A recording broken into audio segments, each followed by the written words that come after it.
Hello दोस्तों, आप देख रहे हैं डी कोड इंडियन।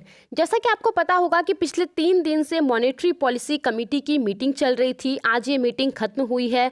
वैसे तो बहुत सारे लोगों के द्वारा कहा जा रहा था, मीडिया रिपोर्ट से कह रही थी कि आरबीआई जो बेंचमार्क लेंडिंग रेट है हमारे देश के अंदर, यानी कि repo rate, reverse repo rate, उसमें कुछ बदलाव करेगी। लेकिन इस बार भी आरबीआई ने इन रेटों में किसी प्रकार का बदलाव नहीं किया है। जो रेपो रेट आपका 4% था वही रहेगा और जो रिवर्स रेपो रेट 3.35% था वही रहेगा। लेकिन इसके अलावा आरबीआई के द्वारा एक बहुत ही बड़ा फैसला लिया गया है ई रूपी को लेकर के। आई एम श्योर ये आपके लिए नया नहीं होगा। पिछले साल प्रधानमंत्री नरेंद्र मोदी के द्वारा 2 अगस्त को देश के अंदर कैशलेस और कॉन्टैक्टलेस पेमेंट को बढ़ावा देने के लिए एक प्रीपेड ई वाउचर को लॉन्च किया गया था, जिसका नाम ई रूपी बताया गया था। अब अभी यहाँ पे ई रूपी को लेकर के जो रूल्स है उसमें कुछ बदलाव किया गया है। अभी तक बेसिकली क्या होता था कि मैक्सिमम 10,000 की वैल्यू वाला ही ई रूपी वाउचर किसी को भेजा जा सकता था और उस ई वाउचर को एक बार में ही लोगों को इस्तेमाल करना होता था। लेकिन अब इसकी लिमिट को बढ़ा करके 1 लाख रुपया कर दिया गया है और अब लोग इसका इस्तेमाल मल्टीपल टाइम में कर सकते हैं। आप देख सकते हैं, फाइनेंशियल एक्सप्रेस का आर्टिकल है ये। E rupee rules changed, cashless voucher limit raise to ₹1 lakh, multiple time use allowed by RBI. तो इसी के बारे में आज के इस वीडियो में हम बात करने वाले हैं। लेकिन सबसे पहले हम थोड़ा सा बात करेंगे ई रूपी के बारे में। आई नो बहुत सारे लोगों को पहले से ही पता है कि ई रूपी क्या होता है, कैसे काम करता है, लेकिन फिर भी मैं थोड़ा सा इसे एक्सप्लेन करती हूँ। ई रूपी बेसिकली और कुछ भी नहीं है, ये एक डिजिटल वाउचर है या फिर आप इसे एक डिजिटल टोकन कह सकते हैं, जिसका कि खुद का कुछ वैल्यू है। और ये बेसिकली किसी भी बेनिफिशियरी के मोबाइल फ़ोन में एक एसएमएस के थ्रू भेजा जा सकता है और वो पर्टिकुलर व्यक्ति कहीं पे भी जा करके, जहाँ पे ई रूपी को एक्सेप्ट किया जाता है, वहाँ पे जा करके इसको रिडीम कर सकता है।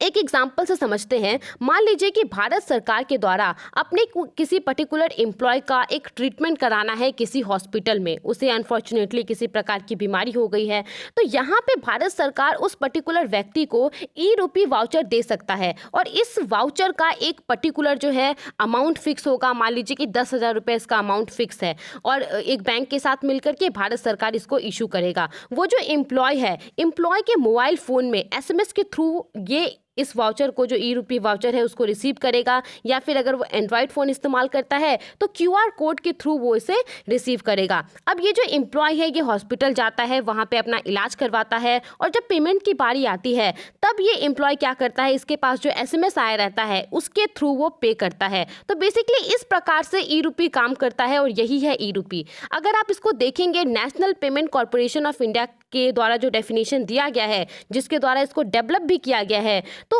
उनके द्वारा भी यही कहा गया है कि ई रूपी बेसिकली एक प्रीपेड डिजिटल वाउचर है, यानी कि इसमें जो अमाउंट है वो पहले से फिल है और ये पर्सन स्पेसिफिक है। एक किसी पर्टिकुलर पर्सन के लिए इसको इशू किया जाता है और ये पर्पस स्पेसिफिक भी है, यानी कि ये एक पर्टिकुलर काम के लिए दिया जाता है। जैसे कि इस एग्जाम्पल में हमने क्या देखा कि यहाँ पे हॉस्पिटल में, उस पर्टिकुलर हॉस्पिटल में जा करके एक ट्रीटमेंट के लिए उसको रिडीम किया जा सकता है। ऐसा नहीं है कि आप हॉस्पिटल के लिए आपको दिया गया और आप यहाँ पे सब्जी बाजार में जाकर के सब्जी खरीदने के लिए आप इसका इस्तेमाल कर सकते हैं।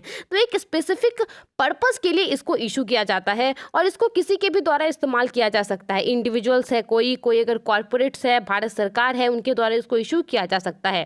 अभी अगर हम इसका प्रेजेंट में एग्जाम्पल लें तो कोविड-19 वैक्सीनेशन पर्पस के लिए इसका बहुत ज़्यादा इस्तेमाल हो रहा है, लार्ज स्केल पे इसका इस्तेमाल किया जा रहा है। इसके अलावा यहाँ पे जो स्टेट गवर्नमेंट है, सेंट्रल गवर्नमेंट के अंदर जो अलग अलग डिपार्टमेंट हैं, उनके द्वारा भी इसका इस्तेमाल किया जा रहा है। तो इनके बहुत सारे बेनिफिट हैं ई रूपी के। सबसे पहला तो अगर किसी व्यक्ति के पास बैंक अकाउंट नहीं है तो उसको भी ई रूपी भेजा जा सकता है किसी भी सरकारी स्कीम के तहत और वो उसका इस्तेमाल कर सकता है।